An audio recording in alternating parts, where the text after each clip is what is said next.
continues against Donald Trump's comments about the Khan family, and political strategists on both parties say this one after grieving parents of a war hero. And people are saying that, you know, that it's getting hard to watch him try to talk his way out of this, and there seem to be so many things he's throwing in the way. Yeah. So what do you think? Is this an issue? Well, I think the problem is that he's gotten this far by behaving like this. I mean, he went after John McCain, who's a POW. He went after not only Ted Cruz, but remember, he went after Ted Cruz's wife, who didn't deserve that. So he's kind of had this pattern, and he's been successful. So he doesn't see the need to stop. I do think, however, when you deal with the military, people on both sides of the political aisle, I don't care if you're Democrat, Republican, Independent, these are the men and women that are dying for us. They are putting themselves on the front line and sacrificing their lives. I think if there is a moment for him where he's going to have a problem, this is going to be that moment. Well, it didn't work when he attacked John McCain. But John McCain is a politician. You're not John McCain has political ties. People who hate Republicans might not be sympathetic. He attacked the and that didn't go over. That didn't go over. He was also a media guy. Handicap guy when he made fun of that. That's a media guy. You see, that's a problem. The other guy's making a good point, that these are each groups that bring on their own criticism anyway. This is sacred ground on both sides of the aisle. Because people's families, there are families all over this country whose children, whose husbands, whose wives are putting their lives on the line. And the difference is there are more of them out there whose children have died. Yep. Right. And if you're talking about sacrifice, you know, there is no greater sacrifice for this nation. I don't think it's going to stick. I thought when he insulted McCain that would stick. I thought when he insulted the disabled reporter, I thought that would stick. I thought people would be offended by what he said about Ted Cruz's wife. That didn't work. I've got to tell you, I just don't see it happening. If you look at the rally that Mike Pence was at, well, we're going to get to that. People weren't supportive of the Khan family. Yeah. And I've heard many people say, well, the Khan family put themselves out there. They put themselves out into the political sphere because they spoke at the DNC, and they are fair game. And so I don't think among his supporters it's going to make any difference, and that's tragic. But I think that's true, though, because I think you're right. I think there's a segment of the population that's going to vote for Donald Trump, and it seems as though no matter what he says, for some reason, they have this hero worship of him. They think he's a savior, nothing sticks. But other people are watching. The rest of the country's watching, and there's a lot of independent voters who aren't thrilled with Hillary Clinton and aren't thrilled with Trump, but have been saying, well, you know what, I'll give Trump a shot. Then he says something like this. Guess what? Those independent voters have family members who are in the military. That's right. Say, now you've insulted my son, my daughter, my niece, because my nephew. It's different. As you said, you know, you talk about John McCain, say, yeah, that was a boneheady and stupid thing to say, and say, okay. But when you go to the real people, who you say you care about, who are grieving, the people who you say are your backbone, and you poop on them like this, they're not.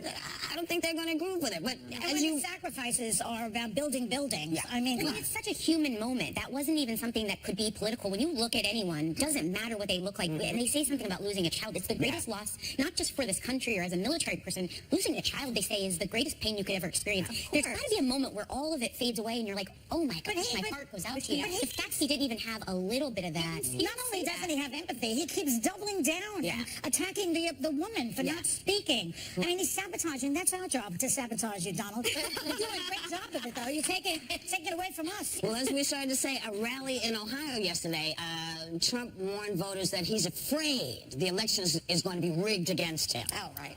He made a similar claim about the 2012 election being rigged against Mitt Romney. Odd he didn't mention it against Al Gore. Yeah. I mean, arguably, we're going to talk about Rick. I mean, I'm just saying, maybe I'm old and I remember that far back. Yeah. Well, but arguably, that's the only time that I think we can all point to an election. That was, I think, 2000, where the Bush versus Gore went all the way to the Supreme Court, and we had the hanging chads. Everybody remember that? Yeah. And then all of a sudden, woohoo, Bush wins. That's right. So I think that is the only time that we can really point to an election and say, okay, this election wasn't square. This election. But he is going to say it's rigged because he knows I think he's going to lose now. His numbers are going. Yeah, I think he's going to lose. His numbers are down. Hillary, after the convention, her numbers, she got a really good bump. People realize that even though they think she lies, they know he lies too. So it's like, well, okay, which liar do you want? An incompetent liar or a competent liar? This is like his. Okay, but I think that his ego is more important than anything. It's more important than his kids. It's more important than his wife. It's more important than the country. And so he's going to say it's rigged because he knows he has to save face in November. He has to be able to say, I told you so. Right. But you know what's interesting? He's talking about everything being rigged and the election is being rigged, but he's inviting Russia to hack into the DNC and into Hillary's emails. Shouldn't he be worried about hacking? I don't know. If he's going to be hacking, I would like someone to hack so we know what's on his tax returns. Because, I mean,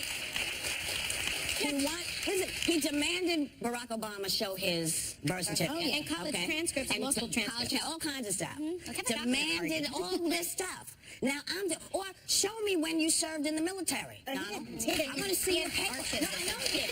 But I want to see something. I want to see those tax returns. As an American citizen, if you're going to be my president, I want to know you're paying taxes and they're yanking them out of you like they're yanking them out of me. Yeah. Well, he keeps saying it's because he's being audited. Well, that's his rap right now. Because he's being audited, he can't show you. But everybody else has already said that is not an issue. Warren Buffett's being audited. He gives his tax return. What's also interesting, though, he's hiding behind the fact that it's still legal. I mean, he doesn't have to, by law, turn over his tax returns. And so he's saying, I don't have to do the it. debates by law either, you know. So let's see him. Well, he said it's NFL night. He's going to say I'll watch football and tweet about it. Well, that's what he said. I mean, he was like... Yeah. They put it on NFL night because they like Hillary. It's like, no. Republicans do this stuff, though, and I've criticized them heavily in the past. They do things like, oh, the system is rigged. This is similar to me when they say, well, the media is biased. Yes, the media is largely biased against Republicans. Deal with it. That's true. No, it's true. Come on. I mean, only if you watch Fox News every day. No, that's not true. Wait a second. You think Hillary and Trump you forget the $2 billion worth of free advertising they gave you? Ladies, I'm going to hold you off because this we have to come back. We'll be right back on the White House. Later, the latest on the NBA superstar caught in a sexting scandal. How it could be a real game changer for his career. So, we just were having a conversation about whether the media is biased. It is biased. I mean, I accept the premise that it's, my argument was, I accept the premise that it's biased. In 2014, there was a poll conducted, and they concluded, Politico ran a study on it, that 7% of reporters define themselves as Republican. I think if you look across the media, I think you have to say, okay, there is a bias. The media tends to, they go to journalism school, look at academia. The majority tend to tilt left. My response to that is, I don't care. Why is that, though? They're more educated? Because they come out of academia, and academia tilts left. It's all biased. You mean the college campuses. That's so ludicrous. You mean only liberals go to college? Yeah, no, but you don't think academia is biased? You don't think academia is biased in general tilts left? I think it's very dangerous what you're saying, because what you're saying is that the media is biased in much what we see in terms of government influence, overt and I think covert censorship, what you see in North Korea and what you see in Burma. It's from the government. We don't see that. But that's the true definition of media bias, Jed, and that's not what we see here. We have true journalists like a Barbara Walters, like Anderson Cooper, like Morley Safer, like Diane Sawyer, like Christiane Amanpour. I've worked with Christiane. I've worked with Anderson Cooper. They are true journalists, and they are not biased. There are some. So this notion somehow that the media is biased is just you're like throwing flames Are you out there. saying? I want to separate the two, because are you saying the media is biased because people have come out of school with a certain idea? Yes, that's correct. Okay, so I'm not saying it comes from the government. I'm saying it comes from that, but that kind of puts a limit on free thought. Right. I kind of feel like people come out of school and they make their decisions about who they're going to be. I don't think school tells them who to be. I don't think you went to school and they told you who to be. They absolutely did. Who did they tell you to be? Did. I went to Columbia University. I went to undergrad, and I can tell you that those courses, when you But you choose to take the courses. Right, but you know what? I came out. Look, can you come out and go against the system? Absolutely. I took classes where there were left-leaning professors, and I came out and said I don't believe that. Yes, that's my point. Right, but many times story down the line. True journalists. That's true. Suggestion. It's a blanket suggestion, though, Jed, that you're making that the media is biased is dangerous and it's wrong. Media bias exists. I'm not saying every journalist it does exist. I was just trying to understand, because if you say you come out of school and they've taught you and this is what you are, you're saying that free thought is out, and that's not the truth. And most of the folks that you've named are real journalists whose political leanings you don't know. You don't even know. Yeah, you don't know how Barbara Walters thinks. You don't know how. You don't know how Anderson. That's true. And so I think it's important to say, there may be newspapers that have more left stories or more right stories, but depending on where you live, you can find anything. And I agree with that the bias exists, but I also agree with how we got there might be more what you're saying. The thing is that you also have to remember the landscape of news has changed so much in the past, 15 years. Now we have 20 years, we have 24/7 news, and I think the problem there is when you look specifically at cable networks, you have people that have to talk for 24/7. You're going to get personalities. It's no longer a newscast the family sits down with at night and has these old school journalists like Barbara Walters running the roost. Now you have a lot of people coming out and and opinion what we do. and that's what But that's an opinion show. That's different from a journalist. But that's what she... Hold on, Joy. Wait a minute, Joy, hold on. Because what you're saying is... There's a difference between an opinion host and a journalist. That's what we're all Jed saying. said. Jed is No, painting that's this. what I'm saying. She's painting this. No, I'm not. All media is I'm not. biased. That's That's not what what I'm she's saying. saying. What I'm saying is that there are... Look, my job is to be opinion commentator. I worked at Fox for a long time. My job is to give you my opinion. What I'm saying is that under the field that's labeled objective journalism, there are far too many people in that sphere that I think lean left. And they show it. And that's not to say... I'm not going to name names. I'm not going to say that there aren't some that are amazing. Let Joy Let's speak. take Anderson Cooper, for example. Anderson Cooper has come out as gay. Now, you would assume that he is pro-gay marriage, etc. When he does his job, that never enters into the conversation. I happen to agree with I you. watch CNN. They always make it an effort to show both sides, to the point where I'm screaming sometimes. Yeah. Okay? They seem to feel that they always must give both sides to the story. And that is called journalism. Yeah, agreed. What you're describing is something completely different. You're talking about opinionated people who will come to the table with a leftist point of view and then inject it into the conversation. There are people watching this show at home right now that are screaming at their TVs saying that people who label themselves as objective journalists are not doing their job all the time. We are not journalists. We are not. And so the point that I think we should make is that because of the 24/7 cycle, you have more opinion people talking. People who look like journalists. Yeah. Who you kind of think are journalists, who maybe did a sports show, and that's why they're... But that's not a journalist. A journalist is Walter Cronkite, right? Who you didn't know which side he stood on. And I find that there are far fewer of them, and there are more people doing what we do, than there are anything else that's out. I would like to see more of what you're describing, though. I would like to see those old school people who came out and you legitimately couldn't, but more of them. I want them to be in the majority when you're watching this. We'll be right back.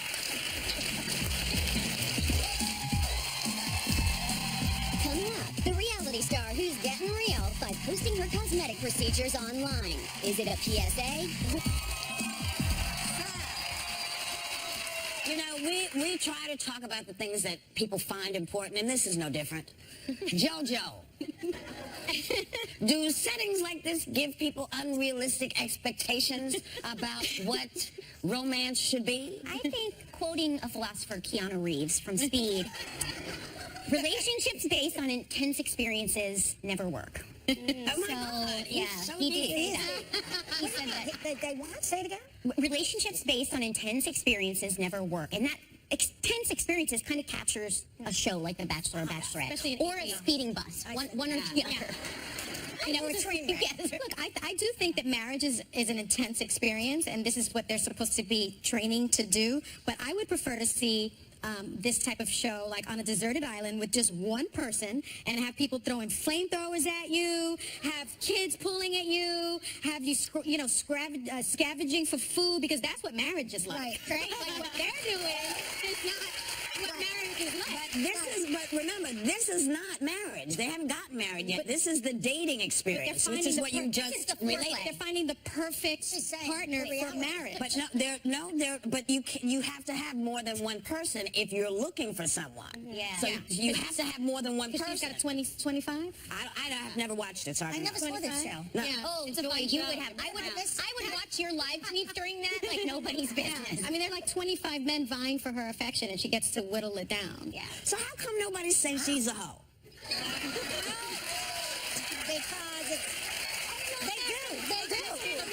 Because Because, on one hand, we tell young women, don't have all these experiences with these different guys and look for the...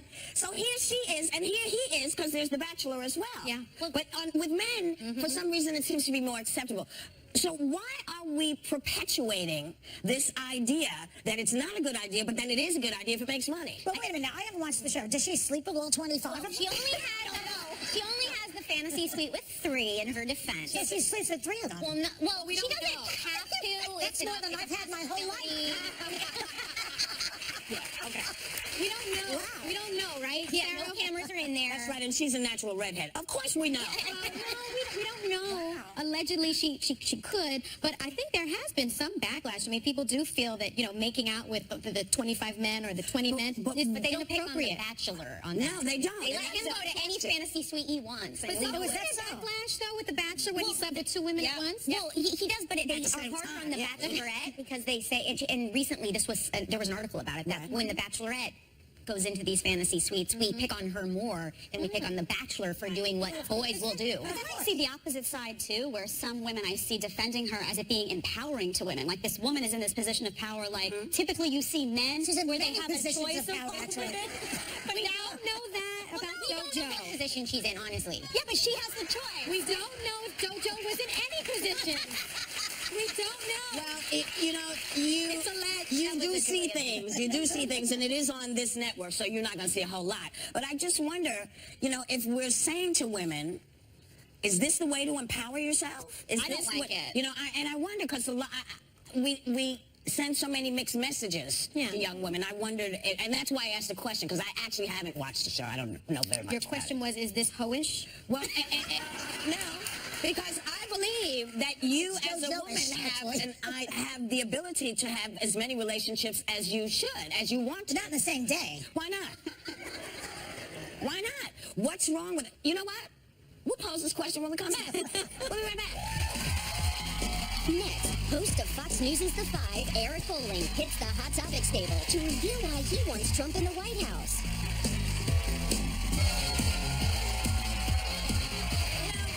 Watch The View, probably figure out where a lot of us stand on a lot of different issues, and particularly on Donald Trump. But we're joined now by a man who thinks Donald Trump should be our next president. Here to tell us why. Please welcome Fox News host and author of Wake Up America, Eric Bolling. I am so excited to be here. This is Before we do amazing. this, I hear you're a fan. You know, I watched The Bachelorette last night, thank and you. in the spirit of The Bachelorette, I wanted to bring you Will some this turn me ladies. into a Republican? No. Thank you, thank you. No, I can't. What am I going to do with it? Thanks, it. Leave it right there. All right, I'll leave it. Everyone gets a rose. So you watched I did. My wife made me watch The Bachelorette. You did? I did. Did you think it was hoish behavior? Do you Listen, think it's listen. hoish behavior on I either side? think it's people who love being on TV. They like the media spotlight. They have a lot of fun with it. And I also think Jordan picked JoJo this time. What do you think of that? She didn't pick him. He picked her. Do you think there's a double standard, though, the way they look at The Bachelorette versus The Bachelor in terms of how they criticize, you know, these suites that they go into at the end and all that, fantasy Yeah, I don't suites? that's the part I really don't like. I like to see the interaction. I like to see how they date. They go out. They kind of talk to each other. I don't like that all. Is she sleeping with him? Yeah, what's the sleazy part? But that's what people like to say. I guess. Well, Anyway. to change the subject a little bit. Yeah, a little hard turn. We'll be a And little bit- you know, I'm trying to do it the right way. You are a Trump supporter. You've been very vocal about that. Why is he your choice for president? Well, first of all, right now he's my choice because I think he'll be a better president than Hillary Clinton. We're down to two choices. Right. Exactly. But why? Here's why. Yeah. So right now the Supreme Court is it's conservative, liberal right now, 4-4. Hillary Clinton has said she will put a liberal on the Supreme Court, and a lot of things, I think, going forward, I wrote the book about, the book is a conservative roadmap, bringing the country back to the center because we're being dragged so far left. I think the Supreme Court is immensely important going forward, and I think we need a Republican to stack the Supreme Why Court do you because... believe him, though? He was a Democrat. He was pro-choice. Now he'll be like, not pro-life. How do you know? Because You don't the even list, know. he put out a list. He put out a list of 11 people that he would choose from, and I believe that he would do that. But he's a lawyer. Well, so is he. You want to talk about liars?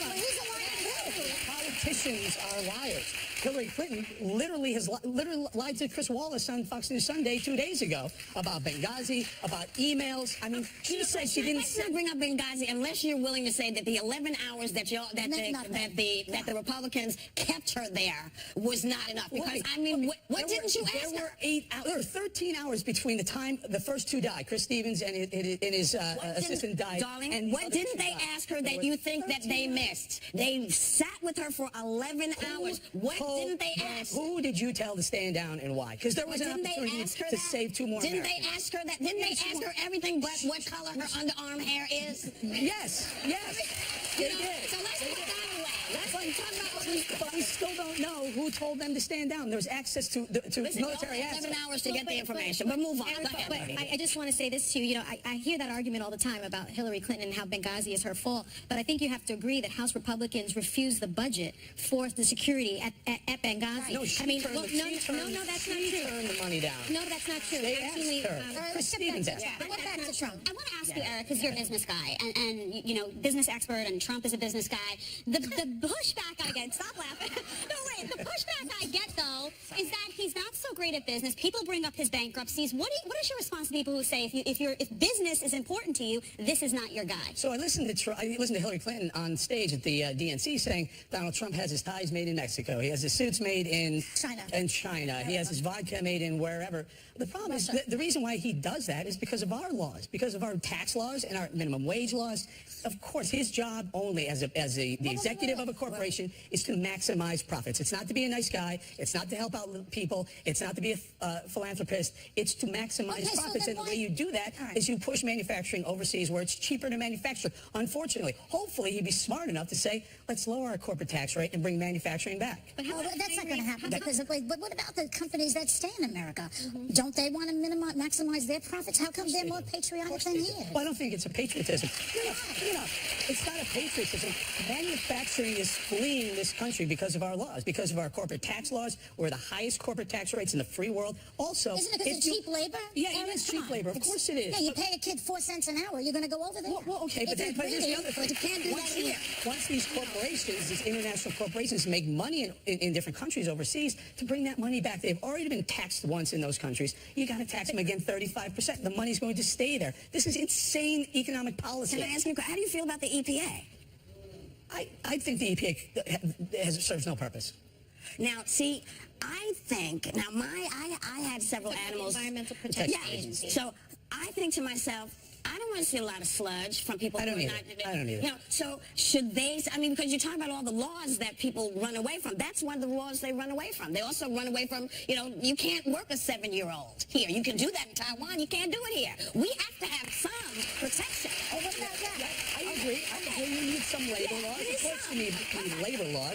I'm just against the minimum wage, and I'm against the EPA because with the massive amount of regulations that we're putting on farmers to bring water from here to water their crops over there, they have to go through several layers of permitting just to get that done. That's what prices. But he doesn't even believe believe in climate change. Where is the water going to even come from for these farmers? Yeah. What about that? Don't you have children? Don't you worry about your children? I have a 17-year-old that's about to go to college, and I heard your discussion about what goes on in liberal academia. Is he going to Trump University? No, he's going to University of Colorado. Please. He's going to University of Colorado. Donald Trump, what I really like about Donald Trump, what I've liked about Donald Trump since he came down the escalator with Melania in June of last year was he's different. He's not a typical politician, but that's a good thing. It is not. What have we had? Not in his case. I'm different we've too, had but I wouldn't dream of running. I'm not capable. We've had 100 years of the same, what's going on in I mean, would you come to me for heart surgery? I'm not a heart surgeon. Why should he leave the country? That's an unfair analogy. That's an unfair analogy. Hey, you guys, hold on one second, because we want to come back to you and have the. Are you enjoying this day, Barry? We'll be right back.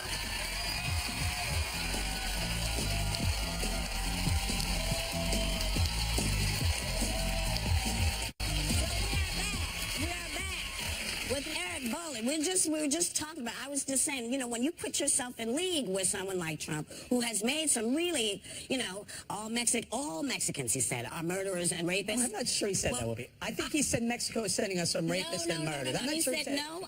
I believe they've put it in the newspaper quite a few times. It was kind of been shown. That's kind of what he said. Well, I heard but he said that after he got heat for saying it. But the fact that you said it. The fact that you say, to a grieving family, whose son died. I will tell you misstep? So yeah, I think so. I think so. The day after the Democrat convention, he went to the podium and made these comments. Even Donald Trump is very reactionary. He does that. And what happens is the news cycle goes to Donald Trump because he'll say something provocative. Yeah. The problem is, at some point, you have to say, once in a while, it's okay to say, I made a mistake. Yes. And I think that was the time for him to say, I made a mistake. And maybe he will do that. Maybe he will do that. Could have done the same thing, though. I think she But his ego is out of control. He's not going to say I made a mistake. She has said she needs to work on building the trust. She said that Sean Smith's mother, Patricia Smith, lied also. So she basically said the same thing, and then she backtracked on that as well. Both of them should take a lesson and say, you know what? I can make a mistake. I'm human. But neither one seemed to want to do that. Because I read your book, and I actually think you're welcome. I think it's fair to read your book if you're going to be on talking about your book. And I think you did a great job in terms of, explaining your positions. But in one chapter, you talked about pride and how Americans, it's almost a dirty word to be considered patriotic. But you also mentioned immigration, which is something that's important to me. I'm Latina. And you talk about unskilled foreign labor. And you say that unskilled foreign labor is a major threat to some of the most vulnerable American workers. But you're supporting Trump, and at Trump's Mar-a-Lago, he hires hundreds of foreign workers. And the U.S. Department of Labor confirmed between 2013 and fall 2014, he posted 250 seasonal jobs and only filled 4 of those jobs with American workers. So he's using unskilled foreign labor, which is exactly what you're against. No, I'm against illegal unskilled foreign workers being used. It doesn't say that here. That's it says unskilled foreign labor. No, let's be clear. There's a difference, and the line is drawn between legal and illegal. I think Donald Trump. You talk about H-2 visas and temporary guest worker permits, and that's exactly what Donald Trump I'm in favor of.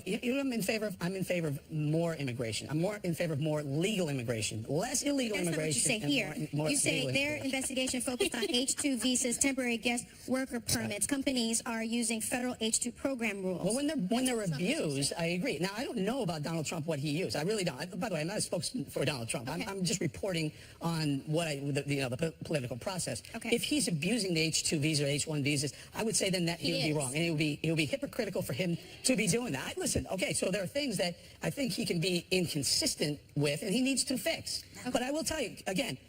Hillary Clinton, there's a lot of that going on. If you want to talk about something that's more egregious than the H-1 or H-2 visa program, it's this pay-to-play that the Clinton Foundation has used. Bill Clinton, the president... Wait.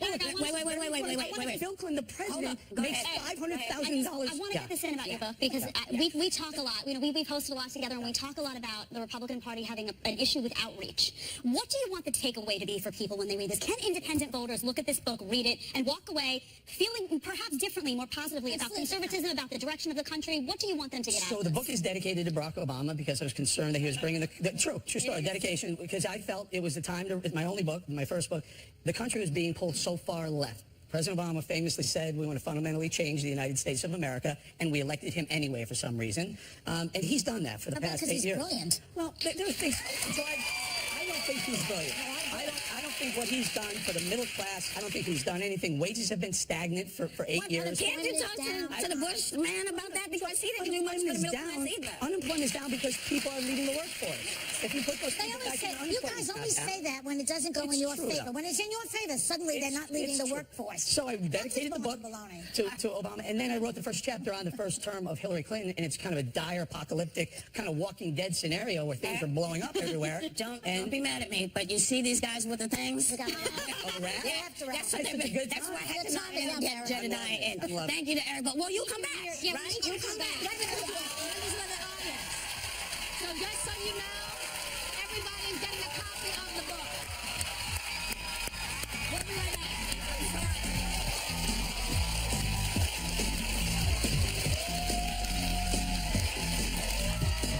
My goodness. So there was something I wanted to ask you about, because I know you're trying to travel. I am. Are you concerned about the Zika virus? I'm very concerned. I was planning a trip to Miami, and then I found out, Zika's in Miami, and then I was planning to go to Puerto Rico, and then I found out it was there. So I'm concerned, and I think everyone at home is also looking and saying, where can I go? And you have to keep up on the news, because now it's sexually transmitted. I mean, there's a lot going on right now. So we'll try to get you some more information in the upcoming days. But until we see you again, we want you to have a great day and take a little time to enjoy whatever view you happen upon.